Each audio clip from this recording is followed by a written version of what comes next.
بهترین خلق الله و بهترین مرد تاریخ محمد صلی الله علیه و سلم. لحظه های آخرین رسول الله صلی الله علیه و سلم. سال نهمی پس از هجرت بود و رسول الله صلی الله علیه و سلم در حجة الوداع که یگانه حج فرضی نموده با یارانش بود رو به اصحابش نموده وصف می گفت و این آیات مبارک هم نازل شد: امروز دین شما را به کمال رسانیدم و نعمتهای خود را بر شما تمام کردم و اسلام را دین شما برگزیدم. ابوبکر صدیق رضی الله عنه چونین آیت به گوشش رسید و به گریه در آمد و به او گفتند: چی چیزی تو را به گریه آورد ای ابوبکر؟ این آیت هم مانند آیت های دیگری هست که به رسول الله صلی الله علیه و سلم نازل می شوند. ابوبکر الله از او راضی باد گفت: این خبری فرارسی مرگ رسول الله صلی الله علیه و سلم است. محمد صلی الله علیه و سلم به سوی مدینه برگشت و 9 روز قبل از وفات بود که آخرین آیت از قرآن نازل شد. از آن روز که بر سوی الله باز می گردید بیمناک باشد، هر کس را پاداش عملش به پرگی داده می شود و ستم نمی بیند. پس از نزول این آیت مبارک بود که اثر رنجوری و دردمندی در چهره رسول الله صلی الله علیه و سلم پیدا گردید و گفت: می خواهم به زیارت شهیدان احد بروم.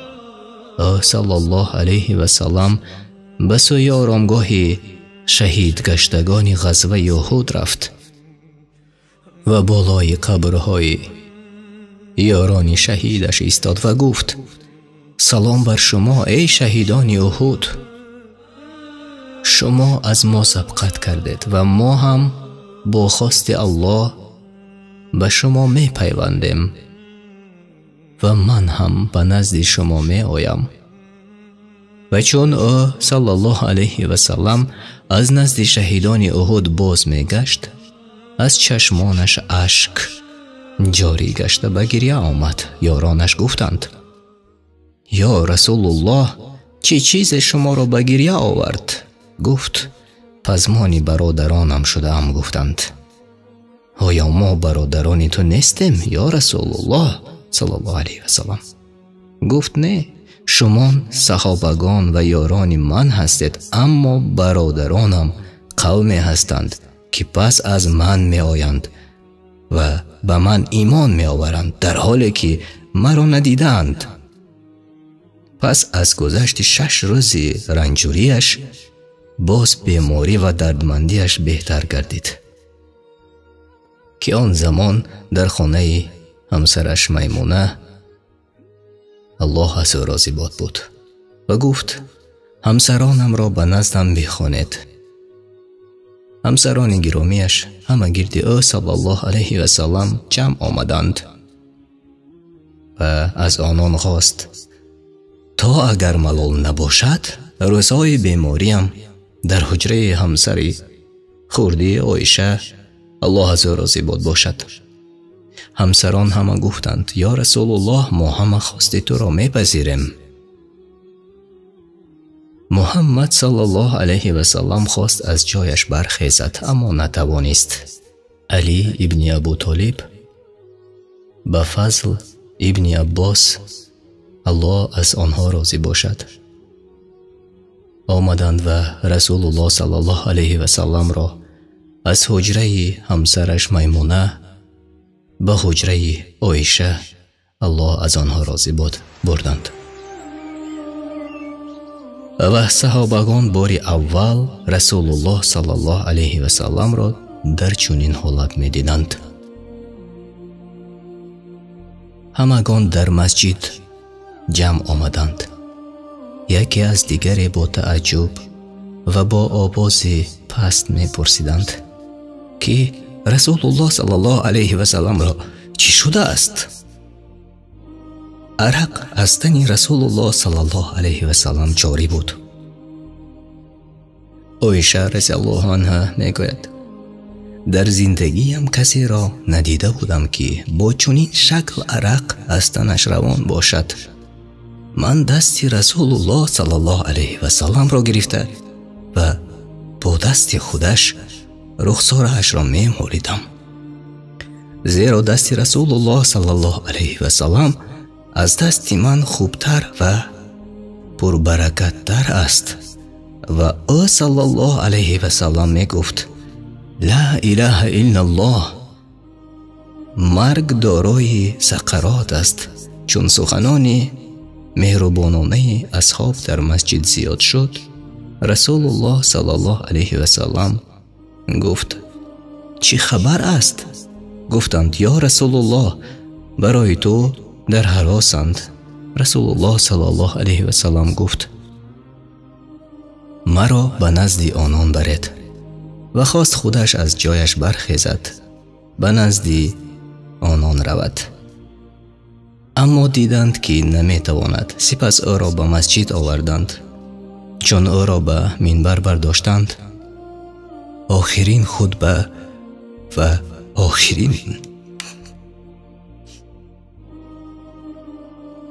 آخرین سخنان خود را به یاران ابراز داشته فرمود ای مردم، چنانی که من میبینم شما از جان من در هراسید.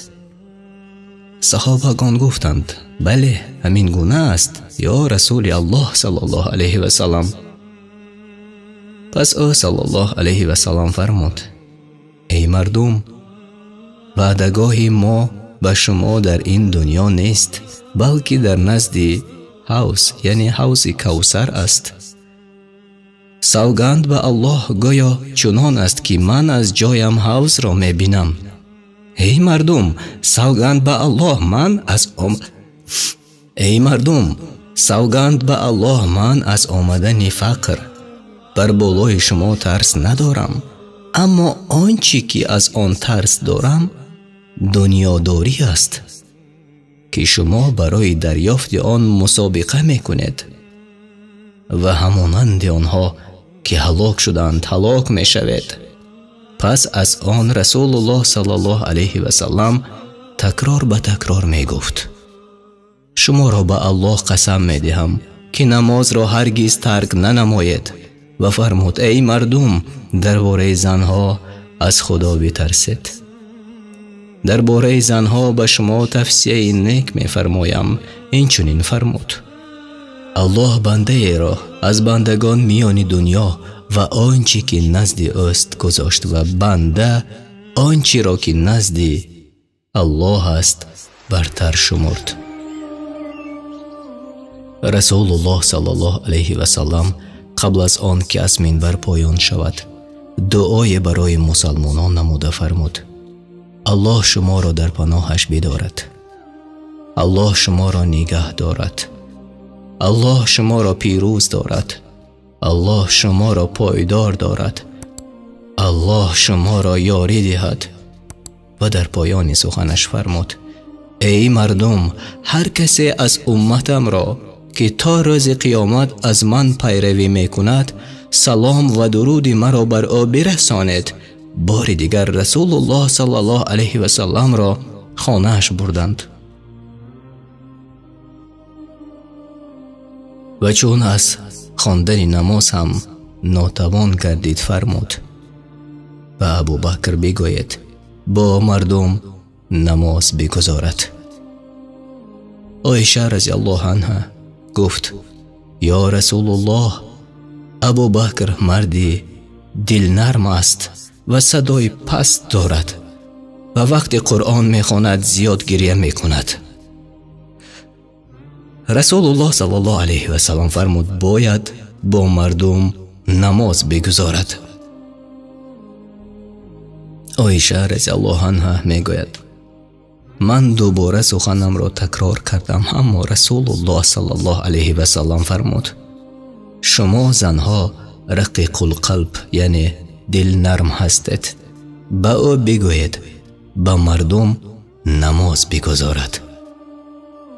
عایشه رضی الله عنها گفت سوگند به الله من این را نمیگویم و من دوست می‌دارم که این مسئولیت از ابوبکر برداشته شود و میدانم که مردم هرگز دوست نمی‌دارند که کسی در جای رسول الله صلی الله علیه و سلم بایستد و چون این کس را در هر رویداد به فعل بد میگیرند و من دوست می‌دارم که این مسئولیت از ابوبکر برداشته شود. پس از آن رسول الله صلی الله علیه و سلم در خود اندک قدرت برای از حجره بیرون آمدن و نماز خواندن احساس کرد و با پای خود به مسجد رفت، در حالی که ابوبکر الله از او راضی بود با مردم نماز می‌گذارد. ابوبکر صدیق خواست یک کنار شود که رسول الله صلی الله علیه و سلم به او اشاره کرد تا در جای خود بماند. او صلی الله علیه و سلم آمد و کنار او ابوبکر نشست. در همین لحظه یعنی لحظه های آخری از حیات رسول الله صلی الله علیه و سلم بود که عبدالرحمن ابن ابوبکر الله از او راضی بود در دست مسواک و نزدش وارد شد.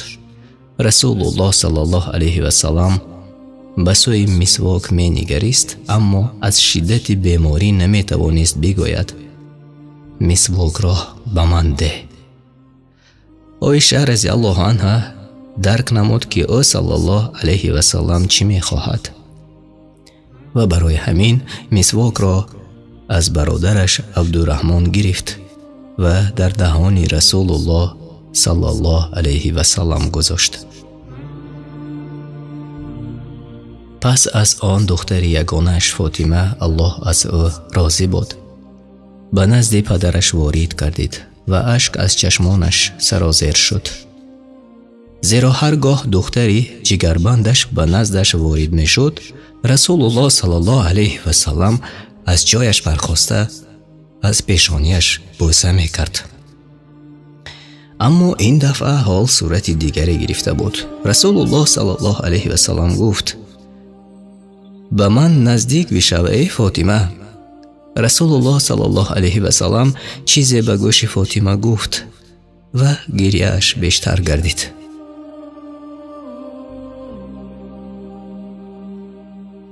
و چون رسول الله صلی الله علیه و سلم دید که فاطمه گریه می کند باز گفت به من نزدیک بشو ای فاطمه. باری دیگر او صلی الله علیه و سلم به گوش جگربندش چیزی می گفت و دیدم که فاطمه این دفعه می خندید. پس از وفات رسول الله صلی الله علیه و سلم از فاطمه پرسیدم که رسول الله صلی الله علیه و سلم به تو چی گفت؟ فاطمه الله از او راضی بود گفت بار اول به من گفت ای فاطمه من امشب به نزد پروردگارم می روم. من گریه کردم چون دید که من گریه می کنم. بار دیگر گفت تو اولین کسی خواهی بود که به نزد من می آیی و من خندیدم. عایشه رضی الله عنها می گوید پس از آن رسول الله صلی الله علیه و سلم از کسانی در خانه بوده خواست که هر دوی ما را تنها گذارند و از من خواست که به او نزدیکتر شوم. او صلی الله علیه و سلم سرش را در بغل همسرش گذاشت و دستانش را بالا نموده دعا میکرد که آنگاه جبرائیل علیه السلام به نزد رسول الله صلی الله علیه و سلم وارد شد و گفت یا رسول الله، فرشته مرگ پشتی در است. اجازت وارد شدن به نزد شما را می خواهد و از کسی قبل از شما اجازت وارد شدن را نخواسته است.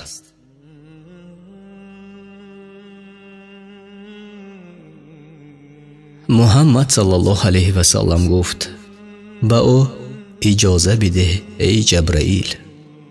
فرشته مرگ به نزد رسول الله صلی الله علیه و سلم وارد شد و گفت: سلام الله بر تو ای رسول الله. الله مرا فرستاد تا تو را بین این که در دنیا باقی بمانی و یا این که به نزد پروردگارت بروی. رسول الله صلی الله علیه و سلم گفت: بلکه رفیق اعلی. پس فرشته مرگ در نزد رسول الله صلی الله علیه و سلم نشست و از روح پاک محمد ابن عبدالله خواست تا به سوی رضاگی پروردگارش از تن رسول الله صلی الله علیه و سلم بیرون شود و دیدم که دست او صلی الله علیه و سلم پایان شد.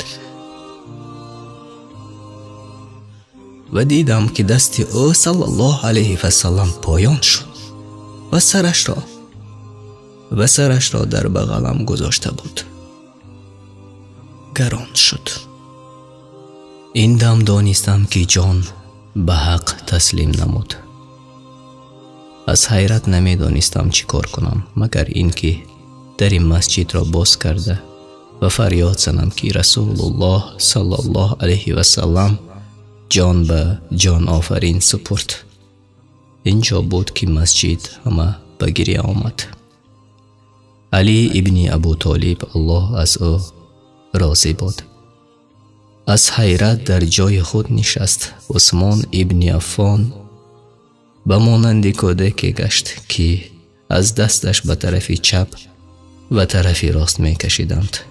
عمر ابن خطاب شمشیرش را کشید و می گفت: کسی می گوید که محمد مرده است، سرش را از تنش جدا می کنم. و گفت: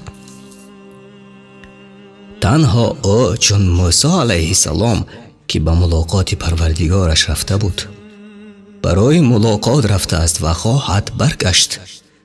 اما چون ابوبکر الله از او راضی بود به نزد رسول الله صلی الله علیه و سلم وارد شد، چادر را از روی ایشان یکسو کرد و او را به آغوش گرفت و می گفت: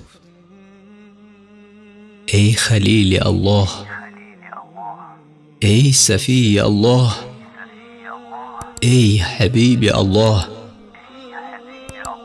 ای نبی الله، بعد از این دیگر مرگ را نخواهی چشید.